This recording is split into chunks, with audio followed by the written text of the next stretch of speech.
ছোট বাচ্চাদের pant cutting salwar আমরা অল্প সময়ের ভিতরে কাটিং এবং সেলাই কমপ্লিট করে নিছি।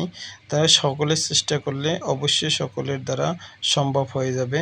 তাহলে সকলে মনে প্রাণে চেষ্টা করলে সর্বপ্রথম আমরা প্যান্ট কাটিং সেলোয়ার যে সেলাইটা করব, সেলাইটা প্রথমে আমরা সাইড সেলাই করব।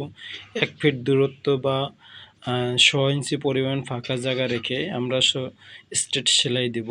এই সেলাইটা যখন শেষ হয়ে যাবে, প্রথম পার্ট যখন শেষ হয়ে যাবে, পরের পার্টও আমরা সেলাই করে নেব। আমাদের প্রথম পার্ট সেলাই শেষ হয়ে গেলে এরপর অন্য আরেক পার্ট যে ছিল অন্য পার্টও আমরা সেলাই করে নেব। আর এই ভিডিওতে যে আমরা সেলাইটা দেখাইতেছি, যে আগের ভিডিওতে আমাদের কাটিংটা দেখানো হয়েছিল, এই ভিডিওটাতে শুধু আমরা সেলাই দেখাই নেব।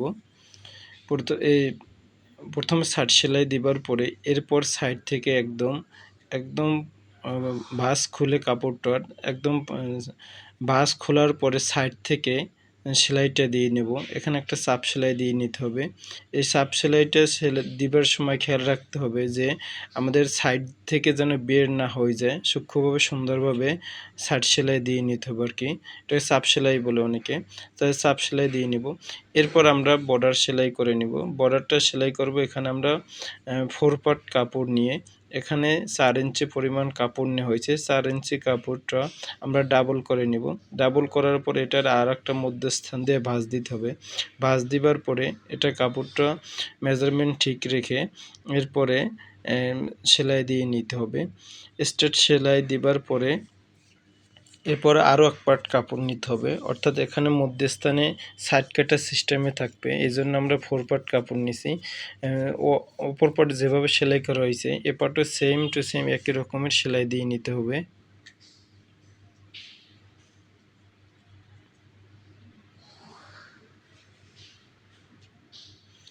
এ পার্ট সেলাই কমপ্লিট হলে এরপর আরও পিস আছে,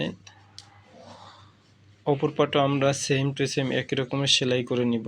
এখানে আমরা নিচের যে বর্ডারটা আমরা আলাদাভাবে দিতেছি। বর্ডারটা আলাদাভাবে দেওয়ার সিস্টেমটা হলো, এটা একটু নতুন সিস্টেমে দেখানো হইল আর কি।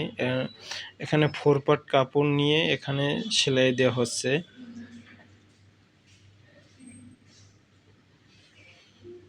সেম একই রকমের দোনো পার সেলাইটা বর্ডারটা কমপ্লিট করে নিতে হবে। বর্ডারটা এমন সিস্টেমে দেওয়া হলো, আপনার এখানে সাইড কাটাও থাকলো আর এখানে সেলাইটা কমপ্লিট হলো। এরপর সেলাইটা যখন শেষ হয়ে যাবে, শেষ হওয়ার পর এখানে উপরে এসে আমরা চাপ সেলাই দিয়ে নেব। একই রকমের দোনো পায়ে একই সিস্টেমে আমাদের চাপ সেলাই দিয়ে নিতে হবে।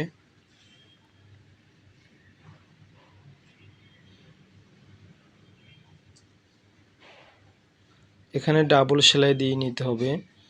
সেলাইটা দেওয়ার সিস্টেমের 1 ফিট দূরত্ব রেখে বা 100 ইঞ্চি পরিমাণ ফাঁকা রেখে দোনো পায়ে একই মেজারমেন্ট নিয়ে সেম দূরত্ব রেখে দুটো সেলাই দিয়ে নিতে হবে, অর্থাৎ দুইটা চাপ সেলাই দিতে হবে।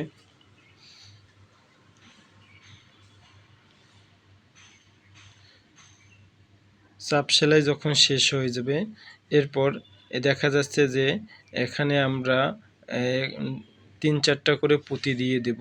ওই যে চিহ্ন দেওয়া হয়েছে, চিহ্ন থেকে 3-4টা পুঁতি দেওয়া হবে এবং সাইড কাটা থেকে গেলে অটোমেটিক, এখানে আর নতুন করে কাটার কোনো প্রয়োজন নেই। এরপর নিচের মুহুরি ঠিক রেখে এরপর সাইড সেলাই দিয়ে দিতে হবে। এটাকে সাইড সিএম বলে অনেকে, তাই সাইড সিএম বললেও কোনো ভুল হবে না, বাট সাইড সেলাই করলেও কোনো ভুল হবে না। তাহলে আমরা সাইড সেলাই দিয়ে নেব, 2টা করে সেলাই দিয়ে দিতে হবে। এখানে প্রথমে একটি সেলাই দিবার পরে এই যে সেলাইটা দেওয়া হয়েছে এই সেলাইয়ের উপরে সেম আর একটা সেলাই দিতে হবে, অর্থাৎ 2টা সেলাই দিতে হবে। এক পা যখন কমপ্লিট হয়ে যাবে এরপরে অন্য পাটও সেম একই রকমের আমরা সেলাই দিয়ে নেব। নিচের মুহুরি ঠিক রেখে সেলাইটা কমপ্লিট করে নিতে হবে। এরপর আমাদের যে পোশাকটা আছে এই পোশাকটার ভিতরে হাত ঢুকে পোশাকের ভাও পাটে চলে আসতে হবে। ভাও পাটে আসার পরে যে কাজটা করতে হবে, এখন অন্য আরেকটা যে পার্ট আছে এই পার্টের ভিতরে হাত ঢুকিয়ে দিতে হবে। হাত ঢুকিয়ে দেবার পরে এটা আমরা হাই সেলাই করে নেব। আমাদের পোশাকের। হাই সেলাই কমপ্লিট করতে হবে। হাই সেলাই কমপ্লিট করার আগে খেয়াল রাখতে হবে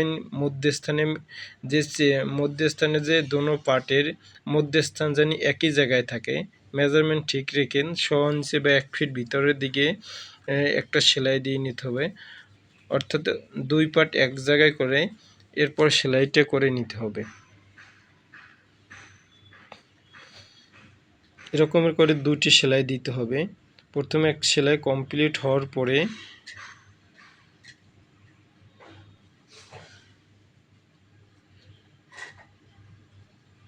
জাস্ট এই সেলাইয়ের উপর কাপড়টা ঘুরিয়ে আরেকটা সেলাই দিতে হবে। সেলাইটা যেন আপ ডাউন না হয়, সেলাইয়ের উপর সেলাইটা থাকতে হবে।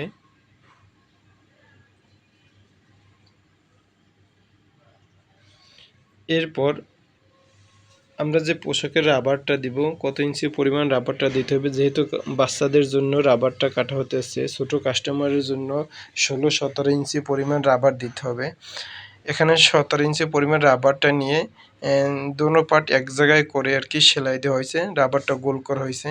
এরপর পোশাকে ভাও পাট করে উল্টো পাশে এসে আমরা রাবারটা পরিমাণ মতো স্থানে রেখে, অর্থাৎ 2 ইঞ্চি রাবারের জন্য রাখা হয়েছে, 2 ইঞ্চি পরিমাণ দূরত্ব ফাঁকা রেখে এরপর ছোট একটা ভাঁজ দিয়ে এরপর রাবারটার সাইডে সেলাই দিতে হবে। এমনভাবে সেলাই দিতে হবে যে রাবারের উপর যেন কোনো রকম সেলাই না পড়ে। 1.5 ইঞ্চি পরিমাণ ফাঁকা বা 1 সুতা পরিমাণ ফাঁকা রেখে রাবারটার সাইডে সেলাই দিতে হবে।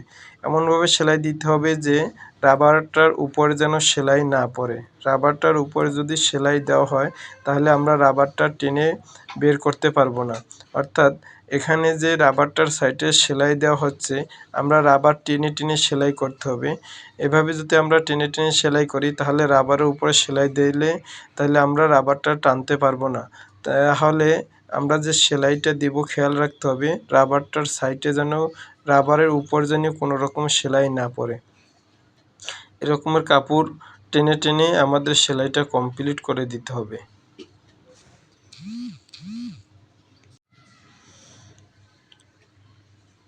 আমাদের সেলাইটা কমপ্লিট হয়ে গেল। এরপর সাইডে রাবারটা যখন সেলাই শেষ হয়ে যাবে এরপর কাপড়টা এরকমের ধরে সমান তালে চারোদিকে টান দিতে হবে, যেন রাবারের ভিতরে যে কাপড়টা আছে কাপড়টা চতুর্দিক সমান তালে থাকে। এক জায়গায় কম এক জায়গায় বেশি থাকলে তাহলে কাপড়টা কুঁচকিয়ে থাকবে, তাহলে দেখতে সুন্দর দেখা যাবে না। এরপরে আমরা রাবারের উপরে 2টা সেলাই দেব। প্রথমে 1 ফিট ফাঁকা রেখে সামনেও টান এবং পিছনেও টান, অর্থাৎ দোনো দিকে সমান তালে টান রেখে সেলাই দিতে হবে। এভাবে যদি আমরা সেলাই দিই, আমরা অনেকের দেখি আমরা যে রাবার সেলাই করে রাবার সেলাই সুন্দর হচ্ছে না, বা অনেকে দেখা যায় যে রাবারের মধ্যস্থানে একটা সেলাই দেয়, এক সেলাই দিলে দেখা যায় যে কিছুদিন ব্যবহার করার পরে রাবারটা অনেক লুজ হয়ে যায়। তাহলে আমরা যদি 2 সেলাই দেই রাবারের ভিতরে, অর্থাৎ প্রথমে 1 ফিট দূরত্ব রেখে বা 6 ইঞ্চি পরিমাণ ফাঁকা রেখে যদি প্রথমে একটা সেলাই দিই, এরপরে আবার নিচের দিকে এসে আরেকটা যদি সেলাই দেওয়া হয়, অর্থাৎ 2টা সেলাই দেওয়া হয়, তাহলে রাবারটা অনেক দিন সুন্দরভাবে থাকে, লুজ হয়ে যায় না। তাহলে আমরা সকলে চেষ্টা করব এভাবে টেনে টেনে 2টা করে সেলাই দেওয়ার জন্য। 2টা সেলাই যখন শেষ হয়ে যাবে এরপর আমরা নিচে যে আমরা ফাঁকা জায়গা রাখছিলাম বা সাইড কাটে রাখছিলাম, এখানে আমরা পুঁতি দিয়ে দেব। এখানে 3 থেকে 4টি পুঁতি দিয়ে দেব। অনেকে পুঁতি ব্যবহার করে, অনেকে ব্যবহার করে না। আমাদের যার জন্য আমরা পোশাকটা তৈরি করছি এটা ছোট বাচ্চার, তার জন্য সে বলছে যে আমাকে এখানে নিচের দিকে পুঁতি দিয়ে দিতে হবে। এজন্য আমরা নিচে পুঁতি দিয়ে একটু সৌন্দর্য করার জন্য আমরা চেষ্টা করলাম। এখানে ইচ্ছা করলে পুঁতি দিতে পারবেন, না দিলেও কোনো সমস্যা নেই। এখানে সাইড কেটে থাকলে পোশাকটা দেখতে অনেক সুন্দর দেখা যাবে এবং পুঁতি দিলে আরও সুন্দর হবে। তাহলে সকলে চেষ্টা করলে অবশ্যই সকলের দ্বারা সম্ভব হয়ে যায়। অল্প সময়ের ভিতরে আমাদের সেলাইটা কমপ্লিট হয়ে গেল।